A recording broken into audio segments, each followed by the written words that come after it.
ನಮಸ್ಕಾರ, ಆದಾಬ್, ಜೈ ಭೀಮ್. ನಾನು ನಿಮ್ಮ ಭಾಗ್ಯನಾರಾಯಣ ಬೊಗ್ಗವರಪ್ಪು. ನೀವು ನೋಡ್ತಾ ಇದ್ದೀರಿ ಸುದ್ದಿ ಸರ್ಕಲ್. ಇರಾನ್ ಇಷ್ಟು ದಿನ ಬಳಸ್ತಾ ಇದ್ದಂತಹ ಮಿಸೈಲುಗಳಿದಾವಲ್ಲ, ಅವುಗಳು ಬಹಳ ನಷ್ಟ ಉಂಟು ಮಾಡ್ತಾ ಇತ್ತು. ಆ ಮಿಸೈಲುಗಳೇನೆ ಆ್ಯಂಟಿ ಮಿಸೈಲ್ ಸಿಸ್ಟಮ್ ಇತ್ತಲ್ಲ, ಇಸ್ರೇಲ್ ಮತ್ತು ಅಮೇರಿಕ ಅದನ್ನು ಸೀಳ್ಕೊಂಡು ಹೋಗ್ತಾ ಇತ್ತು. ಅಮೇರಿಕಾದ ಆ್ಯಂಟಿ ಮಿಸೈಲ್ ಸಿಸ್ಟಮ್ ಎಲ್ಲಿದೆ? ಅರಬ್ ದೇಶಗಳಲ್ಲಿದೆ. ಅರಬ್ ದೇಶಗಳ ಮೇಲೆ ನಿರಂತರವಾಗಿ ಅಲ್ಲಿರುವಂತಹ ಸೇನಾ ನೆಲೆಗಳ ಮೇಲೆ, ವಾಯು ನೆಲೆಗಳ ಮೇಲೆ ಇರಾನ್ ದಾಳಿ ಮಾಡ್ತಿತ್ತಲ್ಲ, ಆ ಸಂದರ್ಭದಲ್ಲಿ ಸಾಕಷ್ಟು ಮಿಸೈಲುಗಳು ಅಲ್ಲಿ ಬಿದ್ದು ಅವುಗಳಿಗೆ ಬಹಳ ದೊಡ್ಡ ನಷ್ಟ ಆಗ್ತಿತ್ತು. ಸೊ ಎಲ್ಲರೂ ಅಂದ್ಕೊಳ್ತಿದ್ದು ಇವೆಲ್ಲವೂ ಸಹ ಅತ್ಯಾಧುನಿಕವಾದಂತಹ ಮಿಸೈಲುಗಳು ಇರಾನ್ದು, ಹಾಗಾಗಿ ಅವರ ಆ್ಯಂಟಿ ಮಿಸೈಲ್ ಸಿಸ್ಟಮನ್ನು ಸಹ ದಾಟ್ಕೊಂಡು ಹೋಗಿ ಅಲ್ಲಿ ಅಟ್ಯಾಕ್ ಮಾಡ್ತಿದ್ದಾವೆ ಅಥವಾ ಧ್ವಂಸ ಮಾಡ್ತಿದ್ದಾವೆ ಅಂತ. ಬಟ್ ನಿನ್ನೆ ಇದ್ದಕ್ಕಿದ್ದ ಹಾಗೆ ಹೊಸ ಮಿಸೈಲುಗಳು ಬಂದು ಇಸ್ರೇಲ್ನ ರಾಜಧಾನಿ ಟೆಲ್ ಅವೀವ್ ಮೇಲೆ ಬಿದ್ದು ನರಕ ತೋರಿಸ್ಬಿಟ್ಟಿದ್ದಾವೆ ನಿನ್ನೆ ರಾತ್ರಿ. ನರಕ ಹೇಗಿರುತ್ತೆ ಅಂತ ಟೆಲ್ ಅವೀವ್ಗೆ ನಿನ್ನೆ ರಾತ್ರಿ ಗೊತ್ತಾಗಿದೆ. ಯಾಕಂದರೆ ಹೊಸ ಬಗೆಯ ಮಿಸೈಲುಗಳು ಬಂದು ಬಿದ್ದುವು.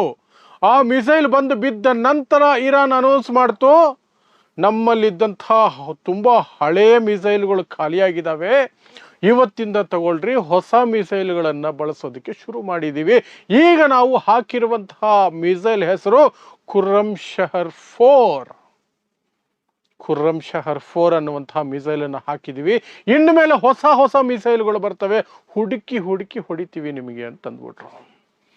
ಆ ಕಡೆ ಸುದ್ದಿಗಳು ಬಂತು. ಎಲ್ಲಿ? ಅಲ್ ಜಜೀರಾ ಇಂದ ಹಿಡಿದು ಬೇರೆ ಚಾನೆಲ್ಗಳಲ್ಲಿ ಬಂದಂತಹ ಸುದ್ದಿ ಏನು ಅಂದರೆ, ಅಲ್ಲಿದ್ದ ಪತ್ರಕರ್ತರು ಫೀಲ್ ಮಾಡಿದ್ದೇನು ಅಂದರೆ, ಪಕ್ಕದ ಊರಿನಲ್ಲಿ ಬಾಂಬು ಬ್ಲಾಸ್ಟ್ ಆದರೂ ಸಹ, ಮಿಸೈಲ್ ಬಿದ್ದರೂ ಸಹ, ಅಲ್ಲಿಂದ 10, 20, 30 ಕಿಲೋಮೀಟರ್ ದೂರದಲ್ಲಿರುವಂತಹ ಇನ್ನೊಂದು ಊರಿನಲ್ಲೂ ಸಹ ಭೂಮಿ ಕಂಪಿಸ್ತಾ ಇತ್ತು. ಆ ಮಟ್ಟಕ್ಕೆ ಈ ಖುರ್ರಮ್ ಶಹರ್ 4 ಶಕ್ತಿಶಾಲಿಯಾದಂತಹ ಮಿಸೈಲ್ಗಳಾಗಿತ್ತು. ಪ್ರಾಣಹಾನಿ ಕಡಿಮೆನೇ ಆಗಿರುತ್ತೆ, ಯಾಕಂದರೆ ಇಡೀ ನಗರಗಳನ್ನು ಖಾಲಿ ಮಾಡಿಬಿಟ್ಟು ಎಲ್ಲ ಬಂಕರಲ್ಲಿ ಬಚ್ಚಿಟ್ಕೊಂಡಿದ್ದಾರೆ ಇಸ್ರೇಲಿಗರು. ಆದರೆ ಕಟ್ಟಡಗಳು, ಇನ್ಫ್ರಾಸ್ಟ್ರಕ್ಚರು ಎಲ್ಲ ಧ್ವಂಸ, ಸರ್ವನಾಶ ಆಗ್ತಾ ಇದೆ. 20-25 ಕಿಲೋಮೀಟರ್ ದೂರದ ಪಕ್ಕದ ಊರಿನಲ್ಲೂ ಸಹ ಶೇಕ್ ಆಗುತ್ತೆ ಭೂಮಿ ಅನ್ನೋದಾದರೆ, ಬಾಂಬ್ ಬಿದ್ದ ಜಾಗದಲ್ಲಿ, ಮಿಸೈಲ್ ಬಿದ್ದ ಊರಿಗೆ ಏನು ಗತಿಯಾಗಿರಲ್ಲ ನೀವು ಯೋಚನೆ ಮಾಡಿ. ಆ ಮೂಲಕ ಈಗ ಇರಾನ್ ಹೊಸ ತಲೆನೋವನ್ನು ಅಮೇರಿಕ ಮತ್ತು ಇಸ್ರೇಲಿಗೆ ತಂದಿಟ್ಟಿದೆ. ಅದರಲ್ಲೂ ವಿಶೇಷವಾಗಿ ಇಸ್ರೇಲಿಗೆ ತಂದಿಟ್ಟಿದೆ. ಅದು ಹೇಳಿರುವಂತಹ ಡೈಲಾಗ್ ಇದೆಯಲ್ಲ, ಹೊಸದು ಈಗ ಆರಂಭಿಸಿರೋದು ಅಂತ. ಅವಾಗ ಬೆಚ್ಚಿ ಬೀಳ್ತಾ ಇರೋದು ಇನ್ನೊಂದು ವಿಚಾರಕ್ಕೆ ಯಾವುದಂದ್ರೆ, ಹಳೆ ಮಿಸೈಲುಗಳೇನೇ ನಮ್ಮ ಆ್ಯಂಟಿ ಮಿಸೈಲ್ ಸಿಸ್ಟಮನ್ನು ದಾಟ್ಕೊಂಡು ಬರೋ ಶಕ್ತಿ ಇತ್ತ? ಹಾಗಾದರೆ ಹೊಸದು ಈಗ ಬಂದಿರೋ ಖುರ್ರಮ್ ಶಹರ್ 4 ಇರಬಹುದು, ಮುಂದೆ ಬರಲಿರುವಂತಹ ಯಾವುದೇ ಮಿಸೈಲ್ ಇರಬಹುದು, ಯಾವ ಟೆಕ್ನಾಲಜಿಯನ್ನು ಹೊಂದಿರುತ್ತೆ, ಯಾವ ಮಟ್ಟಕ್ಕೆ ಅದು ಪವರ್ಫುಲ್ ಆಗಿರುತ್ತೆ ಅಂತ ಅನುಮಾನಗಳು ಈಗ ಕಾಡೋದಕ್ಕೆ ಶುರುವಾಗಿದ್ದಾವೆ. ಅದರ ಜೊತೆಗೆ ಅಮೇರಿಕಾನೇ ರಿವೀಲ್ ಮಾಡಿರೋದೇನು ಅಂದರೆ, ಇರಾನ್ ಸಾಕಷ್ಟು ಪ್ರದೇಶಗಳಲ್ಲಿ, ಇರಾನ್ ತುಂಬ ದೊಡ್ಡ ದೇಶ, ಅದು ತುಂಬ ದೊಡ್ಡ ದೇಶ, ಜನಸಂಖ್ಯೆ ಕಡಿಮೆನೆ, ಆದರೆ ದೇಶ ತುಂಬ ದೊಡ್ಡದು, ಖಾಲಿ ಜಾಗಗಳು ತುಂಬ ಇದ್ದಾವೆ, ಅಲ್ಲಿ ಒಂದು ರೀತಿ ಮರುಭೂಮಿ ಜಾಗಗಳು ಇದ್ದಾವೆ. ಅಲ್ಲಿ ಅಂಡರ್ ಗ್ರೌಂಡ್ ಮಿಸೈಲ್ ಸಿಟಿಗಳನ್ನು ನಿರ್ಮಾಣ ಮಾಡಿದೆಯಂತೆ. ಅಂದರೆ ಮಿಸೈಲ್ಗಳನ್ನು ಅಂಡರ್ ಗ್ರೌಂಡಲ್ಲಿ ಬಚ್ಚಿಡೋದಕ್ಕೆ ಅಂತಲೇ ಒಂದು ನಗರದ ರೀತಿಯಲ್ಲಿ ಸೃಷ್ಟಿ ಮಾಡಿ ಅಲ್ಲಿ ಸುರಂಗಗಳಲ್ಲಿ ಮಿಸೈಲ್ಗಳನ್ನು ಶೇಖರಣೆ ಮಾಡಿಟ್ಕೊಂಡಿದೆ. 1-2 ಅಲ್ಲ, ಸಾವಿರಾರು ಮಿಸೈಲ್ಗಳಿದಾವಂತೆ. ವರ್ಷಗಟ್ಟಲೆಯಿಂದ ಅದನ್ನು ಅಲ್ಲಿ ಶೇಖರಣೆ ಮಾಡಿಟ್ಕೊಂಡಿದೆಯಂತೆ. ಈಗ ಒಂದೊಂದನ್ನೇ ತೆಗಿತಾ ಇದೆ. ಹಳೆ ಮಿಸೈಲ್ಗಳನ್ನು ಮೊದಲು ಉಪಯೋಗಿಸಿದೆ ಅಂತ ಈಗ ಇರಾನ್ ಹೇಳ್ಕೊಳ್ತಾ ಇದೆ. ಹೊಸ ಮಿಸೈಲ್ಗಳನ್ನು ನಾವು ಮುಟ್ಟೇ ಇಲ್ಲ ಅಂತ.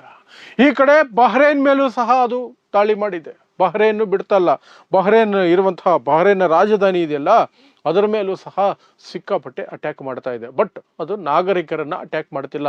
US ಬೇಸ್ ಇದೆಯಲ್ಲ, ಅಮೇರಿಕದ ವಾಯುನೆಲೆ ಇದೆಯಲ್ಲ, ಅದನ್ನು ಮಾತ್ರ ಟಾರ್ಗೆಟ್ ಮಾಡ್ತಿರೋದು. ಅದು ಮೊದಲೇ ಹೇಳ್ಕೊಂಡಿದ್ದೆ ಇರಾನ್, ಈ ಅರಬ್ ರಾಷ್ಟ್ರಗಳೆಲ್ಲವೂ ಸಹ ನನ್ನ ಸೋದರ ರಾಷ್ಟ್ರಗಳು, ನಾನು ಅವರ ಮೇಲೆ ದಾಳಿ ಮಾಡಲ್ಲ, ಆದರೆ ಅವರು ಜಾಗ ಕೊಟ್ಟಿದ್ದಾರಲ್ಲ, ಅಮೇರಿಕದ ವಾಯುನೆಲೆಗಳು, ಸೇನಾ ನೆಲೆಗಳಿದಾವಲ್ಲ, ಅವುಗಳನ್ನು ಮಾತ್ರ ನಾವು ಟಾರ್ಗೆಟ್ ಮಾಡೋದು.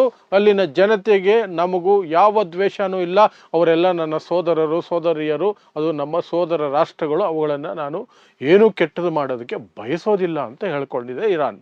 ಆ ಮೂಲಕ ಅರಬ್ ರಾಷ್ಟ್ರಗಳನ್ನು ಬೇರೆ ಮುಸ್ಲಿಂ ದೇಶಗಳ ಕಣ್ಣಲ್ಲಿ ವಿಲನ್ ಮಾಡೋದರಲ್ಲಿ ಇರಾನ್ ಸಕ್ಸಸ್ ಆಗ್ತಾ ಇದೆ. ಸಾಕಷ್ಟು ದೇಶಗಳು ಈಗ ಅರಬ್ ರಾಷ್ಟ್ರಗಳ ನಡವಳಿಕೆಯನ್ನು ಪ್ರಶ್ನೆ ಮಾಡ್ತಿದ್ದಾವೆ. ನೀವು ಯಾಕೆ ಅಮೇರಿಕಾಗೆ ಆ ಮಟ್ಟಕ್ಕೆ ಶರಣಾಗಿದ್ದೀರಿ, ಅಷ್ಟು ಜಾಗ ಕೊಟ್ಟಿದ್ದೀರಿ, ಅಷ್ಟು ಸಪೋರ್ಟ್ ಮಾಡ್ತಿದ್ದೀರಿ ಅಂತ. ಅಷ್ಟು ಮಾತ್ರ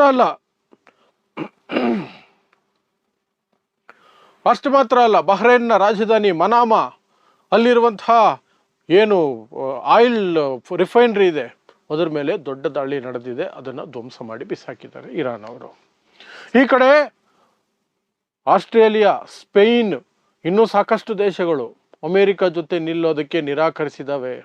ತಮ್ಮ ಏರ್ ಬೇಸ್ಗಳನ್ನು ಬಿಟ್ಕೊಡೋದಕ್ಕೆ ನಿರಾಕರಿಸಿದ್ದಾವೆ. ಸ್ಪೇನ್ ಆಲ್ರೆಡಿ ನಿನ್ನೆನೆ ನಿಮಗೆ ಹೇಳಿದೆ, ಸ್ಪೇನ್ ಆಲ್ರೆಡಿ ಹೇಳ್ಬಿಟ್ಟಿದೆ ನಾವು ನಿಮಗೆ ಕೊಡಲ್ಲ ಅಂತ. ಅದಕ್ಕೆ ಬೆದರಿಕೆ ಹಾಕಿದ್ದಾರೆ ಟ್ರಂಪ್. ಕೊಟ್ಟಿಲ್ಲ ಅಂದರೆ ನಿಮ್ಮ ಮೇಲೆ ಟ್ಯಾರಿಫ್ಗಳನ್ನು ಹೇರ್ತೀನಿ, ವ್ಯಾಪಾರ ಒಪ್ಪಂದಗಳನ್ನು ಕ್ಯಾನ್ಸಲ್ ಮಾಡಿಬಿಡ್ತೀನಿ ಅಂತ. ಬಟ್ ಸ್ಪೇನ್ ಅದಕ್ಕೂ ಬಗ್ತಾ ಇಲ್ಲ, ಹೇಳ್ತಾ ಇದೆ ಈ ಯುದ್ಧಕ್ಕೂ ನಮಗೂ ಸಂಬಂಧ ಇಲ್ಲ, ನಾವು ಕೊಡೋದಿಲ್ಲ ಅಂತ. UK ಕೊಡಲ್ಲ ಅಂತ ಹೇಳ್ಬಿಟ್ಟಿದೆ, ಆಸ್ಟ್ರೇಲಿಯಾ ಕೊಡಲ್ಲ ಅಂತ ಹೇಳ್ಬಿಟ್ಟಿದೆ. ಯಾರೂ ಕೊಡೋಕ್ಕೆ ರೆಡಿಯಾಗಿಲ್ಲ ಈಗ US ತಮ್ಮ ಬೇಸ್ಗಳನ್ನು.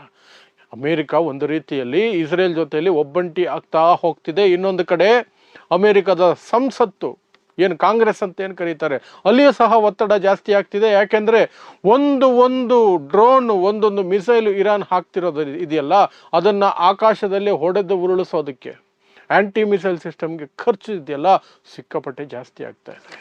ಇರಾನ್ನ ಡ್ರೋನ್ ಒಂದು ಕೇವಲ $35,000. $35,000 ದೊಡ್ಡ ಅಮೌಂಟ್, ಆದರೆ ಕೇವಲ ಅಂದರೆ ಯುದ್ಧದ ಸಂದರ್ಭದಲ್ಲಿ ಕೇವಲದ ಅಮೌಂಟ್ ಅದು. ಆದರೆ ಆ ಒಂದು ಡ್ರೋನನ್ನು ಹೊಡೆದು ಉರುಳಿಸೋದಕ್ಕೆ ಅಮೆರಿಕಾಗೆ $3.7 ಮಿಲಿಯನ್ ಖರ್ಚಾಗ್ತಾ ಇದೆ. ಅಂದರೆ 10 ಪಟ್ಟು ಹಣ ಜಾಸ್ತಿ ಬೇಕು ಒಂದು ಡ್ರೋನನ್ನು ಹೊಡೆದು ಉರುಳಿಸೋದಕ್ಕೆ, ಇರಾನ್ ಕಳಿಸ್ತಾ ಇರುವ ಡ್ರೋನ್ಗಳನ್ನು. ಅಷ್ಟು ಮಾತ್ರ ಅಲ್ಲ, ಬಹ್ರೇನಲ್ಲಿರುವಂತಹ ಅವರ ರಾಜಧಾನಿಯಲ್ಲಿದ್ದಂತಹ ಹೋಟೆಲ್ಗಳ ಒಳಗೆ ಸೈನಿಕರು ಇದ್ದಾರೆ, ಅಮೆರಿಕ ಸೈನಿಕರು ಇದ್ದಾರೆ ಅಂತ ಗೊತ್ತಾಗಿರೋ ಕಾರಣಕ್ಕಾಗಿ ಅಲ್ಲಿನ ಹೋಟೆಲ್ಗಳ ಮೇಲೆ ಇರಾನ್ ಡ್ರೋನ್ ದಾಳಿಯನ್ನು ನಡೆಸ್ತಾ ಇದೆ. ಒಂದಷ್ಟು ವಿಡಿಯೋಗಳನ್ನು ಅಲ್ ಜಜೀರಾ ಪ್ರಸಾರ ಮಾಡಿದೆ. ಡ್ರೋನ್ಗಳು ಯಾವ ರೀತಿ ಬಹ್ರೇನ್ನಲ್ಲಿರುವಂತಹ ಮನಾಮಾ, ಅದರ ಕ್ಯಾಪಿಟಲ್ ಸಿಟಿ, ಅಲ್ಲಿರುವಂತಹ ಹೋಟೆಲ್ಗಳ ಮೇಲೆ ಇರಾನ್ ಡ್ರೋನ್ ದಾಳಿಯನ್ನು ಯಾವ ಮಟ್ಟಕ್ಕೆ ನಡೆಸ್ತಾ ಇದೆ, ಹೇಗೆ ನಡೆಸ್ತಾ ಇದೆ ಅನ್ನುವಂಥದ್ದು. ಈ ಹಿಂದೆನೇ 1-2 ಕಡೆ ಆ ಡ್ರೋನ್ ದಾಳಿಗಳಿಗೆ ಸಾಕಷ್ಟು ಜನ ಅಮೆರಿಕ ಸೈನಿಕರು ಸತ್ತು ಹೋಗಿದ್ದಾರೆ ಅನ್ನುವಂತಹ ಮಾಹಿತಿ ಬಂದಿತ್ತು. ಆದರೆ ಅಮೆರಿಕ ಇಲ್ಲಿವರೆಗೆ ಹೇಳ್ತಿರೋದು ಕೇವಲ 6 ಜನ ಸೈನಿಕರು ಮಾತ್ರ ನಮ್ಮ ಕಡೆ ಸತ್ತೋಗಿರೋದು ಅಂತ. ಬಟ್ ಇಷ್ಟು ದೊಡ್ಡ ದಾಳಿ ನಡೀತಿರ್ಬೇಕಾದ್ರೆ, 7-8 ಅರಬ್ ದೇಶಗಳ ಮೇಲೆ ದಾಳಿ ಮಾಡ್ತಿರ್ಬೇಕಾದ್ರೆ ಇರಾನ್, ಅಲ್ಲೆಲ್ಲವೂ US ಬೇಸ್ಗಳಿಗೆ ಹೋಗಿ ಇರಾನ್ನ ಮಿಸೈಲ್ಗಳು ಬೀಳ್ತಿರ್ಬೇಕಾದ್ರೆ, US ಬೇಸಲ್ಲಿ US ಸೈನಿಕರು ಇಲ್ಲದೆ ಇರ್ತಾರ?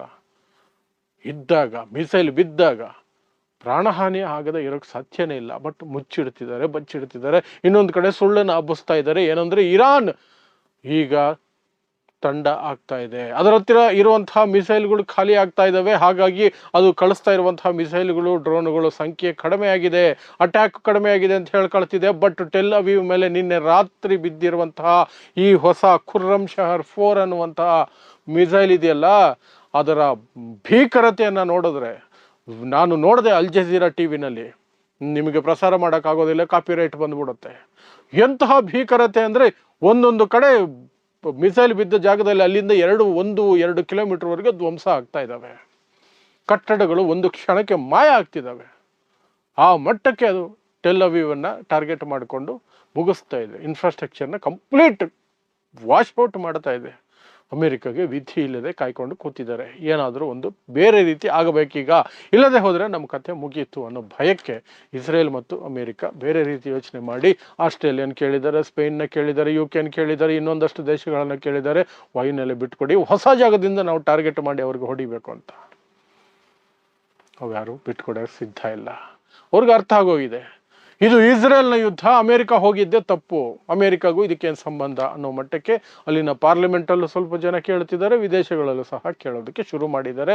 ಇದು ಹೀಗೆ ಪ್ರೊಲಾಂಗ್ ಆದರೆ, ಇನ್ನು 1 ವಾರ 15 ದಿನ ಹೋಗೋದಾದರೆ ಅಮೆರಿಕದ ಜನನೇ ಇದರ ವಿರುದ್ಧ ಬೀದಿಗೆ ಇಳಿಯೋ ಎಲ್ಲ ಸಾಧ್ಯತೆ ಇದೆ. ಯಾಕೆಂದರೆ ಪ್ರತಿ ದಿನವೂ ಸಹ ಅವರಿಗೆ ಬಿಲಿಯನ್ ಗಟ್ಟಲೆ ಡಾಲರ್ಗಳು ನಷ್ಟ ಆಗ್ತಾ ಹೋಗ್ತಿದೆ. ಅವರ ಟ್ಯಾಕ್ಸ್ ಮನಿ, ಅದು ಅವರ ತೆರಿಗೆ ಹಣ, ಅವರು ಸಂಪಾದನೆ ಮಾಡಿ ಕಟ್ಟಿರುವ ಟ್ಯಾಕ್ಸ್ ಹಣ, ಆ ಕಾರಣಕ್ಕೆ. ಸೊ ಇದಿಷ್ಟು ಈಗ ಬರ್ತಿರುವಂತಹ ಸುದ್ದಿಗಳು. ಇರಾನ್ ಹೊಸ ಆಯುಧಗಳನ್ನು ಹೊರಗಿಟ್ಟಿದೆ. ಹೊಸ ಮಿಸೈಲ್ ಖುರ್ರಮ್ 4 ಶಹರ್ 4 ಅನ್ನುವಂತಹ ಮಿಸೈಲನ್ನು ನಿನ್ನೆ ರಾತ್ರಿ ಮೊದಲ ಬಾರಿಗೆ ಬಳಸಿದೆ. ಅದರ ಭೀಕರತೆ ಹೇಗಿದೆ ಅಂದರೆ, ಅದನ್ನು ಎಲ್ಲಿ ಹಾಕ್ತಿದ್ದಾರೋ ಅದರಿಂದ 20-25 ಕಿಲೋಮೀಟರ್ ದೂರದ ಊರುಗಳು ಸಹ ಶೇಕ್ ಆಗ್ತಿದ್ದಾವೆ, ಲೈಟಾಗಿ ಕಂಪಿಸ್ತಾ ಇದ್ದಾವೆ ಅನ್ನೋ ಮಾಹಿತಿಯನ್ನು ಅಲ್ಲಿ ಕೆಲಸ ಮಾಡ್ತಿರುವ ಪತ್ರಕರ್ತರು ತಮ್ಮ ಚಾನಲ್ಗಳಿಗೆ ವರದಿಯನ್ನು ಮಾಡ್ತಿದ್ದಾರೆ ಅಷ್ಟೇ. ಸೊ ಇಂತಹದೇ ವಿಶೇಷ ಸುದ್ದಿಗಳಿಗಾಗಿ ನೋಡ್ತಾ ಇರಿ ಸುದ್ದಿ ಸರ್ಕಲ್. ನಾನು ನಿಮ್ಮ ಭಾಗ್ಯನಾರಾಯಣ ಬೊಗವರಪು.